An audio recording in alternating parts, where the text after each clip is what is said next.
வணக்கம் நண்பர்களே, எல்லாரும் எப்படி இருக்கீங்க? நல்லா இருக்கீங்களா? இன்னைக்கு நான் எங்கே இருக்கேன் அப்படின்னு பார்த்தீங்கன்னா, ஒரு பெரிய மலை மேலே இருக்கேன். எந்த மலை? ஆப்வியஸ்லி ஊட்டி மலை தான். இந்த ஊட்டி மலையோட டெலஸ்கோப்பில் இருந்து நான் என்ன பார்க்க போகிறேன் அப்படின்னு பார்த்தீங்கன்னா, பாருங்களேன், நீங்களே பாருங்கள், ஏதாவது தெரியுதானே? நானும் கேமரா வச்சு அப்படி இப்படி கொஞ்சம் முயற்சி பண்ணேன், ஆனால் சரியாக தெரியல. லைட்டாக தெரியுதில்ல, ஏதோ ஒரு சர்ச்சு மாதிரி தெரியுதில்ல. இந்த சர்ச்சுக்கு தான் இப்போ நான் போக போகிறேன். இந்த பைனாகுலர் இருந்து பார்த்தேன் இந்த சர்ச்சு. சைடில் அப்படி கொஞ்சம் கேப் இருந்தது, அங்கேருந்து பார்த்தா தெரியுதா அப்படின்ற மாதிரி பார்த்தா பெருசாக தெரியல. ஆனால் என் கண்ணுக்கு தெரிஞ்சுது. இந்த வீடியோவை பார்க்கும்போது உங்களுக்கு சத்தியமாக தெரியாது.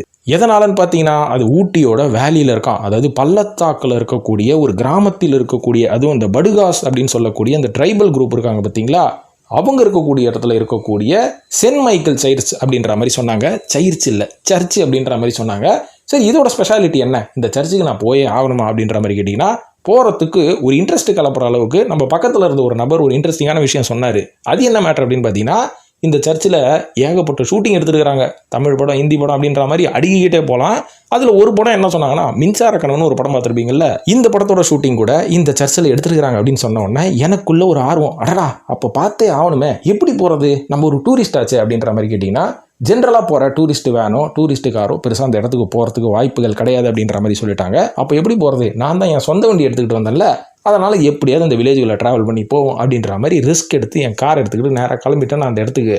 போகிற வழியில் ஒரு சிறப்பான அனுபவம். இப்போ நீங்கள் பார்த்துட்டு இருக்கீங்க பார்த்தீங்களா இந்த வீடு, இந்த வீட்டில் ஒரு இன்ட்ரெஸ்டிங்கான அனுபவம் எனக்கு நடந்தது. அது என்னன்னு சொல்கிறேன். அந்த பக்கம் போயிட்டு இருக்கும்போது இந்த இடத்துல இருந்து பார்க்கும்போது ஒரு இன்ட்ரெஸ்டிங்கான விஷயம் தோணுச்சுங்க. என்னன்னா, மலைக்குள்ளே ட்ரெயின் போகுதுங்க. அந்த இடத்த பார்த்துட்டு அப்படியே அந்த வீட்டுக்கிட்ட போய் ஒரு ஃபோட்டோ எடுக்கலான்னு பார்க்கும்போது அந்த வீட்டில் நல்ல பிரியாணி செஞ்சுட்டு இருந்தாங்க. ஏதோ ஒரு நிகழ்வு, அவங்க வீட்டில் ஏதோ ஒரு ஃபங்க்ஷனாக.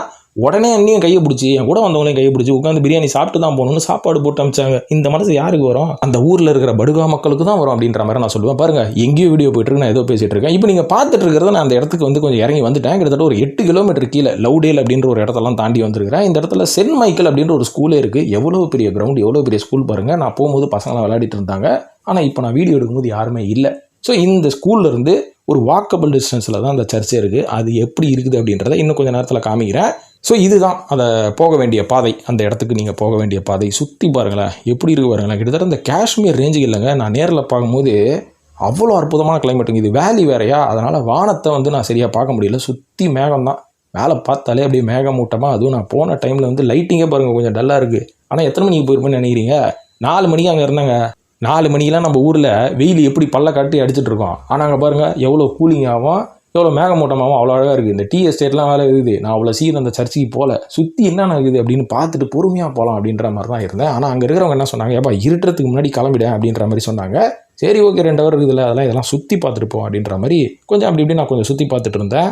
இதெல்லாம் பார்த்து முடிச்சதுக்கப்புறமா அங்கே வேறு என்ன இருக்குதுன்னு பார்த்தா, அழகான சின்ன சின்ன வீடுங்க கட்டி வச்சுருந்தாங்க. ஸோ இதெல்லாம் பார்க்கும்போது ரொம்ப இன்ட்ரெஸ்டிங்காக இருந்தது. இது தெரியுது பார்த்தீங்களா சர்ச்சு, இந்த சர்ச்சுக்கு லெஃப்ட் ஹேண்ட் சைட்லாம் பார்த்தீங்கன்னா நிறைய வீடுகள்லாம் இருக்கும். ரொம்ப பெரிய பெரிய பங்களாலாம் கட்டி வச்சுருந்தாங்க. இதெல்லாம் பார்க்கும்போது எனக்கு ஒரு ஆச்சரியம், ஏப்பா ஏதாவது டீ சாப்பிட்ணும், அப்புறம் ஏதாவது கடையில் போய் வாங்கணும், ஆத்திர அவசரத்துக்கு போனோன்னா எங்கே போவீங்கன்னு கேட்டால் அவங்க சொல்கிறாங்க, மறுபடியும் 8 கிலோமீட்டர் மேலே தான் போகணும் அப்படின்ற மாதிரி சொல்கிறாங்க.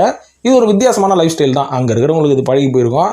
நம்மள மாதிரி சிட்டியில் வாழ்ந்தவங்களுக்குலாம் சத்தியமாக பழகாது. ஆனால் என்னையாவது ஒரு நாள் ரெஸ்ட் எடுக்கணும்னு வைங்களேன், அங்கே போய் ரெஸ்ட் எடுக்கலாம், சூப்பராக இருக்கும். ஸோ இதுதான் நண்பர்களே நான் சொன்ன அந்த சர்ச்சு. ஸோ நான் சொன்ன வீடுகள்லாம் பாருங்கள். ஸோ எப்படி இருக்குது பார்த்தீங்களா, அட்டகாசமாக கட்டி வச்சுருக்கிறாங்கல்ல. இது பக்கத்தில் இதுதான் என்ட்ரன்ஸு. அப்படியே நம்ம வண்டியை நிறுத்திட்டு, இது நம்ம வண்டி கிடையாது, நம்ம வண்டியை நான் வெளியில் நிறுத்திட்டேன், இது உள்ளெல்லாம் போக முடியல. ஸோ அப்படியே உள்ளே போய் பார்த்தா ஒரு பேர் எதிர்ச்சி எனக்கு என்னென்னா, சர்ச்சு க்ளோஸ் பண்ணிட்டாங்க அப்படின்னாங்க. ஐயோ, எது இவ்வளோ ரிஸ்க் எடுத்தப்போ இவ்வளோ தூரம் வந்தால் க்ளோஸ் பண்ண எந்த இடத்துக்கு வந்து என்னத்தை பண்ணுறது அப்படின்ற மாதிரி கேட்டால் சொல்கிறாங்க, வெளில இருந்து ஃபோட்டோ எடுத்துகிட்டு போயிடுங்க, இன்னும் கொஞ்சம் நேரத்தில் மழை பெய்யும் ராஜா அப்படின்ற மாதிரி சொன்னாங்க. மழை பெய்யுமா? ஊட்டியில் மழை பெய்ய போதா இந்த சீசன்லேயே அப்படின்ற மாதிரி கேட்டால், ஆமாம் லைட்டாக தூரல் போடும், அதுக்கு முன்னாடி நீங்கள் போயிடுங்க அப்படின்ற மாதிரி சொன்னாங்க. அதுக்கப்புறம் என்னங்க பண்ணுறது, ஏன் மூடி வச்சுருக்கிறாங்க அப்படின்ற மாதிரி கேட்டதுக்கு, இது வந்து விசேஷ நாட்களில் மட்டும்தான் திறப்பாங்க, ஞாயிற்றுக்கிழமையில் ப்ரேயர் நடக்கும், அந்த நேரத்தில் திறப்பாங்க. இதுக்கப்புறம் காலையில் கொஞ்சம் நேரம் திறந்து வச்சுருப்பாங்க. ஆனால் எப்போவுமே 24 ஹவர்ஸ் திறந்து வைக்கிற சர்ச்செல்லாம் கிடையாது. அதனால் நீங்கள் வந்தது வரைக்கும் வந்துட்டீங்க, சுற்றி கித்தி பார்த்துட்டு போங்க அப்படின்னு பார்த்தா ரொம்ப இன்ட்ரெஸ்டிங்காக இருந்தது. அதுவே போதண்டா சாமி அப்படின்ற மாதிரி நானும் கொஞ்சம் அப்படி இப்படி சுற்றி பார்த்தேன். அந்த இடத்துல இருந்து பார்க்கும்போது அந்த லேண்ட்ஸ்கேப்லாம் அவ்வளோ அழகாக இருந்ததுங்க, சூப்பராக இருந்தது. மேலே போய் கொஞ்சம் வெளியிலலாம் நின்று ஃபோட்டோலாம் எடுத்துக்கிட்டேன். அதுக்கப்புறம் அங்கேருந்து பார்க்கும்போது நான் கடந்து வந்த பாதை, நான் பைனாகுலர்லேருந்து மேலே பார்த்தேன் பார்த்தீங்களா, அந்த பைனாகுலர் கீழேருந்து தெரியுதா அப்படின்ற மாதிரி நான் ட்ரை பண்ணேன். எப்பேற்பட்ட வித்தியாசமான திங்கிங் பார்த்தீங்களா எனக்கு. ஆனால் சத்தியமாக அது இருந்த இடம் கூட தெரியல, சுத்தமாக கண்டுபிடிக்க முடியல. ஏன்னா அவ்வளோ கீழே இறங்கி நான் வந்துட்டு இருக்கிறேன். மேலேருந்து பார்க்குறதுக்கு எல்லாம் ஈஸியாக தெரியுது, கீழேருந்து கடந்து வந்த பாதையை பார்த்தா தான் ரொம்ப கஷ்டமாகுது. ஸோ இந்த மாதிரி கடந்து வந்தாலும் ஒர்த்து அப்படின்ற மாதிரி தான் சொல்லுவேன். நீங்களும் ஊட்டிக்கு போனீங்கன்னு வைங்களேன், இவங்க சுற்றி காமிக்கிற அந்த பொட்டானிக்கல் கார்டனு, டீ எஸ்டேட்லாம் ஊட்டியில் கிடையாது இல்லை. அதுக்கப்புறம் இந்த தொட்டபேட்டா இந்த மாதிரி இடத்தெல்லாம் காமிப்பாங்க. அதெல்லாம் பார்க்க தவறாதீங்க, அதெல்லாம் பார்க்கலாம். பார்த்துட்டு ஊட்டியை நீங்கள் எக்ஸ்ப்ளோர் பண்ணலாங்க. ஏன்னா ஊட்டிக்குள்ளே நீங்கள் பார்க்க வேண்டிய அவ்வளோ இன்ட்ரெஸ்டிங்கான விஷயங்கள் நிறையவே இருக்குது. இது வந்து நீங்கள் ஒரு டூரிஸ்ட்டு காமன் வேனில் போனால் இது சுற்றி காமிக்க மாட்டாங்க. நீங்கள் ஒரு வண்டி எடுத்துக்கிட்டு நான் கிராமத்துலலாம் போனோம், உள்ளே இருக்கிற அந்த மக்களோட வழிமுறைகள், மக்களோட அந்த லைஃப் ஸ்டைலெல்லாம் நான் பார்க்கணும், அங்கே இருக்கிறவங்களாம் எப்படி வாழ்கிறாங்க, அந்த வாழ்க்கை முறையை நான் பார்க்கணும், தெரிஞ்சுக்கணும் அப்படின்ற மாதிரி நீங்கள் டிஃப்ரெண்ட்டாக எக்ஸ்ப்ளோர் பண்ணும்போது இந்த மாதிரியான வித்தியாசமான இடங்கள்லாம் உங்களுக்கு தென்படும். அது மட்டும் இல்லாமல் இந்த இடத்துல நான் போனதுக்கப்புறம் லவ்டேல் அப்படின்ற மாதிரி ஒரு ரயில்வே ஸ்டேஷனை பார்த்தேன். இந்த இடத்துல தான் வந்து நிறைய படங்கள் ஷூட் பண்ணியிருக்கிறாங்களாம். ஸோ அந்த ஒரு அனுபவமும் வந்து எனக்கு ரொம்ப வித்தியாசமாக இருந்தது பார்க்குறதுக்கு. நல்ல ஒருத்தர் அந்த பயணம் அப்படின்ற மாதிரி இருந்தது. அதனால் நெக்ஸ்ட் டைம் ஊட்டி போனால் பார்க்க வேண்டிய இடங்கள் நிறையவே இருக்குது. அந்த இடத்துல நீங்கள் எக்ஸ்ப்ளோர் பண்ணுங்கள் நண்பர்களே. பண்ண முடியலன்னா அடுத்த வீடியோவில் நானே போடுறேன். நன்றி, வணக்கம்.